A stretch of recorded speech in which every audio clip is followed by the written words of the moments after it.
Hello guys, welcome back to our channel How to Guide. In this video I'm going to be showing you guys on how you can change the background style of the subtitles. Guys, if you're not satisfied with the current background style and you want to change it, then this video is for you. So first of all, just go ahead and open a new video. So once you're here, just look at this button over here that says Subtitles. And now you can see the option that says Advanced Settings. Just go ahead and tap on Advanced Settings, and now you would be in this page. It says Subtitles and Appearance over here. So now you can change the font size. You can also change the background. Since we're trying to change the style of the background, we just need to focus here. So currently your subtitles look like this. We can show you right here how titles and captions look. So if you turn them off, they will look like this. So it's your choice whether you want this option or this option. So I'm going to choose this option. I'm just going to tap on Save. Now I have successfully changed the style of background subtitles. So guys, there you go.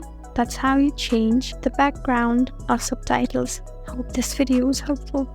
If you found this video helpful, please leave us a like and drop us a comment down below.